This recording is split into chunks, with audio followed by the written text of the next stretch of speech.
Hello friends, आज के इस भगत सिंह के जेल डायरी के एपिसोड में हम अब शुरू करने जा रहे हैं जो भगत सिंह जेल में रहते हुए पत्रों को लिखा था। लेकिन उसको पढ़ने से पहले कुछ हम चीज़ बता देना चाहते हैं कि जो भगत सिंह ने लिखा है तो उसको इंग्लिश में लिखा था, और है कि उसको जब प्रिंट किया गया है तो उसका काफ़ी धुंधला प्रिंट आया है, जिससे संभव नहीं है कि उसको पढ़ा जा सके। लेकिन एक चीज़ है कि जितने भगत सिंह ने लिखे थे पत्र, उसको हिंदी में ट्रांसलेट किया गया है, तो हम हिंदी में ही पढ़ेंगे और मतलब जो निकल गया है उसको हम सही से समझाने का प्रयत्न करने की आप लोग समझ पाएं। फिर इसी में एक चीज़ और है कि भगत सिंह ने काफ़ी किताबों को पढ़ा है, और मैक्सिमम क्या है तो फ्रेंच और रशियन के किताबों को पढ़ा जो वहाँ का रिवॉल्यूशनरी थे। जैसे कार्ल मार्क्स का एग्जाम्पल ले लेनिन का बुक, तो है कि वहाँ का संस्कृति और कल्चर का बात किया गया है। तो ये संभव नहीं है कि सभी किताबों को पढ़ना, मतलब कि और खासकर विदेशी राइटर का। तो हम कोशिश करें कि भारत से उस घटना को रिलेट करके समझाने की कोशिश करें ताकि लोगों को समझने में आसानी हो। क्या कि मेरा उतना भी एक्सेस नहीं पहुंच पाया कि हर किताब को हम पढ़ें और उसको एलिब्रेट कर सकें। तो इस चीज़ को अगर बाद में किन्हीं को लगता हो कि जो हम समझा रहे हैं, रेफरेंस दे रहे हैं, वो सही नहीं दे रहे हैं, तो उसको अदरवाइज ना लें, क्योंकि हमारे पास रिसोर्स उतना नहीं है कि हम हर किताब को ढूंढें पढ़ें। तो इसलिए हम उसके क्षमा भी चाहते हैं और कोशिश करें कि हम आप लोगों को सही से समझा पाए। मेरा कोशिश रहेगा, मेरा कोशिश भी है कि जो भगत सिंह ने लिखे हैं उस पत्रों को पढ़ना और अपने माध्यम से समझा पाना। तो चलिए शुरू करते ज़्यादा टाइम न लेते हुए। तो अगर पहला पेज को हम पलटेंगे बीच से ही, तो देखिए उसमें पहला कि फाइल नोटबुक लिखा हुआ है। फिर है कि भारतीय भवन है, book sellers and publisher Lahore है। अब पेज को जैसे उलटते हैं तो फिर इंग्लिश में लिखा हुआ है कि फॉर भगत सिंह 404 पेज। फिर ब्रैकेट में नंबर भी दिख रहा है 404 पेज, और नीचे साइन किया हुआ है और 12/9/1929 लिखा हुआ, मतलब सिर्फ 29 है। फिर भगत सिंह करके साइन किया हुआ है और 2 नीचे साइन किया हुआ है। और अगर हिंदी में आते हैं तो लिखा हुआ कि हस्ताक्षर अस्पष्ट है, जेल अधिकारी लाहौर 12/9/1929। फिर हस्ताक्षर संक्षिप्त नाम BS है। और नोट में देखिए क्या लिखा है। नोट में लिखा है कि जैसे ही हम डायरी खोलते हैं, डायरी को भी खोले हैं, पहले पृष्ठ पर अंग्रेजी में लिखा है भगत सिंह के लिए 404 पृष्ठ। जैसे हमने शुरू कहा कि 404 पृष्ठ, नीचे एक हस्ताक्षर है और उस पर 12/9/29 की तिथि दी गई, यानी 12/9/1929 है। स्पष्ट है कि यह प्रविष्टि जेल अधिकारियों द्वारा भगत सिंह को कॉपी देते समय की गई थी, यानी कि जब भगत सिंह को दिया जा रहा था सब जो प्रक्रिया निभाया गया कि कितना पेज है, क्या साइन करना है। इसके नीचे भगत सिंह के 2 पूरे और लघु हस्ताक्षर हैं, जैसे हमने देखा भी हस्ताक्षर है। पृष्ठ के ऊपरी दाएं किनारे पर भी अंग्रेजी में भगत सिंह का नाम लिखा है।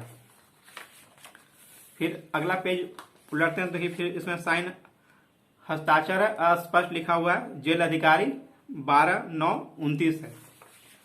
फिर अगला पेज पलटते हैं तो क्या है, लैंड मेजरमेंट लिखा हुआ है अंग्रेजी में, और हिंदी में भूमि का माप जर्मन 20 हेक्टेयर 50 एकड़, अर्थात 1 हेक्टेयर बराबर 2 एकड़। इसको ज़्यादा एलिब्रेट नहीं करते हैं। फिर अगला पेज उलटते हैं तो यहाँ से मेन शुरू होता है जो भगत सिंह लिखते हैं अपने पत्र में। और अंग्रेजी पे अगर नजर डालें तो लिखा हुआ है freedom from poverty, the freedom from poverty. उसके बाद लिखा है तो थोड़ा पढ़ने में मुश्किल आ रही है, तो उसको हिंदी में ही देखते हैं। गरीबी से आज़ादी, पहला टॉपिक लिखा हुआ है गरीबी से आज़ादी। उसमें भगत सिंह लिखेंगे संपत्ति की आज़ादी, जहां तक छोटे पूंजीपतियों और किसान संपत्ति मालिकानों का सवाल है, संपत्ति से आज़ादी बन गई। यानी कि बात करते हैं कि पहले अगर बात होता था कि जो किसान हैं, मजदूर हैं या छोटे पूंजीपति हैं, उनके संपत्ति के हक की बात होती थी। जैसे भारत में भी अभी बात करें तो सबके संपत्ति का कानूनी अधिकार है, तीसरा वहां बात होती थी। लेकिन जैसे ही कैपिटलिज्म का दौर आया, कैपिटलिज्म का दौर में हम लोग देखते हैं कि जो बड़ा मछली है छोटा मछली को निगल जाती है, यानी कि जिनका बड़ा बिजनेस है छोटे बिजनेस को अक्वायर कर लेती है। अगर हम कुछ एग्जाम्पल को देखें, जैसे कि फेसबुक को देखें, उसने व्हाट्सएप का अधिग्रहण कर लिया, जियो कंपनी ने काफी कंपनी को एक्वायर कर लिया, टाटा काफ़ी ज़्यादा कंपनी को एक्वायर करती है। तो इस तरह से देखा है कि छोटे जो पूंजीपति हैं, ये छोटे जिनका बिजनेस है वो बड़ा अधिक जो पूंजीपति वर्ग है वो एक्वायर कर लेते हैं, और जो किसान हैं या मजदूर हैं उनका शोषण काफ़ी ज़्यादा होता है कैपिटलिज्म के दौर में। तो यही कहा जा रहा है कि उनको संपत्ति से आज़ादी मिल गई। पहले उनका संपत्ति मालिकाना हक का बात होता था कि उनके हक की बात हो, लेकिन जैसे ही कैपिटलिज्म का दौर आया उनके संपत्ति से आज़ादी मिल गई। और एक चीज में और है कि ये कार्ल मार्क्स का बात कार्ल मार्क्स के द्वारा कही जा रही है, उनके किताब का रेफरेंस लिए हैं। तो वो भी इस चीज को नोटिस करते हैं कि कैसे जो मजदूर हैं, किसान का शोषण होता है, 12-12 घंटे 14 घंटे काम करते हैं और उनको मजदूरी उसके एवज में काफ़ी कम दिया जाता है। मजदूरी इतना दिया जाता है कि वो आज अपना खान पान के बारे में सोचे और कल उनको ज़्यादा पैसा ना बचे, कल फिर से वो काम करने के लिए आए। तो इसलिए जो कार्ल मार्क्स का विचार है वो कैपिटलिज्म के मतलब अगेंस्ट है। वो चाहते हैं कि समाज में सोशलिज्म है, सोशलिज्म से सब चीज को ठीक करना चाहते हैं। फिर इसी में आया कि शादी खुद पहले की तरह कानूनन मंजूर वेश्यावृत्ति का सरकारी चोंगा बना रहा। इसका मतलब कि कहा जा रहा है कि पहले का दौर में, खासकर फ्रांस का कंटेक्स्ट में बात किया गया कि एक समय ऐसा था कि वेश्यावृत्ति काफी ज्यादा बढ़ गया था, इसको रोकने का कोई प्रयास नहीं किया गया था। तो वेश्यावृत्ति क्यों बढ़ता है, और कोई अगर पुरुष या महिला ही मान लीजिए कोई प्रोस्टिट्यूट के पास जाता है, खासकर मैक्सिमम देखा कि कोई पुरुष ही जाते हैं, तो जाने का रीजन क्या है? सिंपल है कि उसको अपना फिजिकल नीड पूरा करना है, यानी कि अपने यौन संतुष्टि के लिए जाता है। तो कहते हैं कि जब शादी में परिवर्तित हो, मतलब कि इसको जब कानूनी रूप पहनाया गया कि शादी करके अब आप अपनी यौन इच्छा को पूरी कर सकते हैं दो लोग, तो ज्यादा कुछ बदला नहीं, जैसे पहले था उसी तरह से था। यानी कि महिलाओं को उसी बराबर अधिकार, कोई अधिकार की बात नहीं की गई, उनको उसी तरह से समझा गया। जैसे अभी भी देखते हैं तो महिलाओं को अधिकार देने के मामले में बहुत ज्यादा कंट्री पीछे हैं समानता के स्तर पे, जैसे राजनीतिक हो, आर्थिक हो, एजुकेशन के स्तर पे, हर जगह डिस्क्रिमिनेशन है। अगर समान काम भी कर रहे हैं तो उनको समान पेमेंट नहीं मिल रहा, ये देखने में मामला आता है। तो वही बात करें कि शादी खुद पहले की तरह कानूनन मंजूर वेश्यावृत्ति का सरकारी चोंगा बना रहा है। एक कॉन्टेस्ट था सिस्म साइंटिफिक एंड यूटोपियन, यानी कि सोशलिज्म साइंटिफिक एंड यूटोपियन का बात कहा गया। और यूटोपियन का एक सीधा सी मतलब समझें कि एक सपना दिखाया जाए, लुभावना सपना, ऐसा सपना जो पूरा ना हो। अगर सोशलिज्म का ही बात करें तो जैसे हमारा कॉन्स्टिट्यूशन ये कहता है कि समाजवाद पे बेस्ड है, लेकिन कहा जाता है कि पूरी तरह से सोशलिज्म लागू कर देना इतना आसान नहीं है, एक तरह से सपना ही है। तो वही है, कहा जाएगा सोशलिज्म साइंटिफिक एंड यूटोपियन, और एक किताब का नाम है, आप गूगल पे सर्च करके उसको पढ़ सकते हैं। कार्ल मार्क्स ने इसके बारे में अपने विचार को रखे हैं। और एक चीज और कहें कि उनका दास कैपिटल पे बुक आया है, उसमें वो जो वर्कर उनका कैसे एक्सप्लॉयटेशन पूंजीपति वर्ग द्वारा होता है उसको नोटिस करते हैं, उसके रिफॉर्म के क्या बात वो भी करते हैं। तो भी पढ़ना चाहिए लोगों को।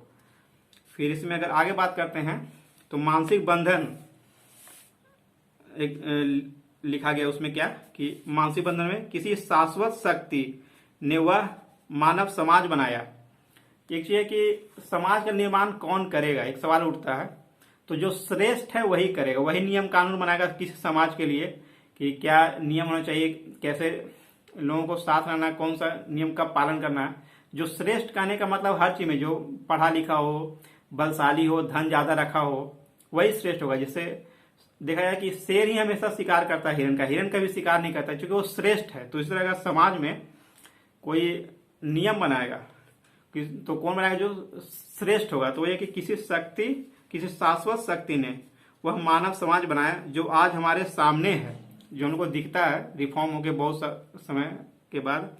और श्रेष्ठ लोगों तथा अधिकारी को निम्न वर्गों पर ईश्वरीय इच्छा से थोपा गया है। जो नियम बनाया वो जो निम्न क्लास लोगों के लिए उसके अनुकूल नहीं है।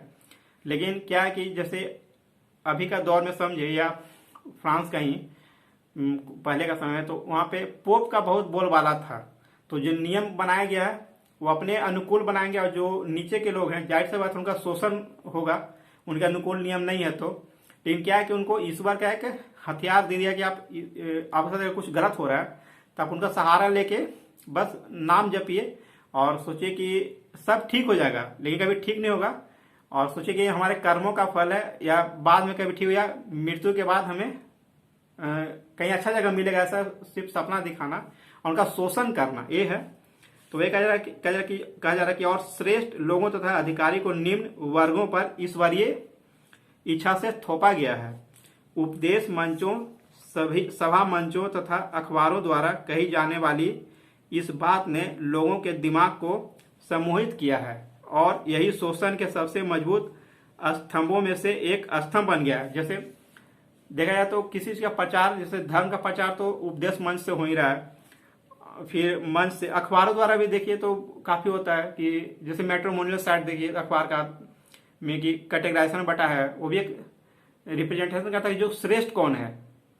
फिर है कि हर जगह मंच चलते हैं और फिर जो धर्म है उसको मजबूती प्रदान किया जाता है इस सब के तरीका से। तो वही बात रहा कि वैसे भी शोषण का एक तरीका है कि इस सब के थ्रू अपने आप को हम सर्वश्रेष्ठ दिखा रहे हैं और जो नीचे उनका दबाने का हम वे खोज लिए हैं ये सब प्रचार करके। फिर ये लिया गया कॉन्टेक्स्ट परिवार की उत्पत्ति में अनुवाद की प्रस्तावना से। एक की और फिर आगे अगला पेज उलटते हैं तो उसमें है कि the origin of the family, Hindi में देखते हैं कि क्या है कि परिवार की उत्पत्ति। लेखक इंग्लिश मोर्गन ने आदिम समाज के इतिहास में सुसंगत व्यवस्था लाने की सबसे पहली कोशिश की। मतलब क्या आदिम समाज के इतिहास से सुसंगत संगत, आदिम समाज मतलब क्या हम लोग समझते हैं, जैसे कि आदिम अगर बात करें तो पाषाण काल का बात कर सकते हैं और पाषाण काल का जैसे कहा जाए कि वह इसे 3 युगों में विभाजित करता है। तो 3 युग अगर हम लोग बात करें पाषाण युग का तो क्या हुआ कि पुरान पाषाण युग, मध्य पाषाण युग और उत्तर पाषाण युग का बात करें। भारत के कंटेक्स्ट में बात करें क्योंकि वहां का कंटेक्स्ट का इतिहास जानकारी रखना पड़ेगा, उतना मेरे पास है नहीं, तो हम भारत के कंटेक्स्ट में अगर बात करते हैं कि क्या होना चाहिए तो अगर सबसे अगर इनिशियल स्टेज पाषाण काल का बात करें तो उसमें क्या हुआ कि लोग प्रकृति पर निर्भर रहेंगे पूर्णतः, कंदमूल जो भी फल खाएंगे, लकड़ी उकड़ी तोड़ के अपनी सुरक्षा करेंगे, गुफा में जाएंगे तो पत्थर को आगे रख लेंगे, यही सब तरीका रखने का।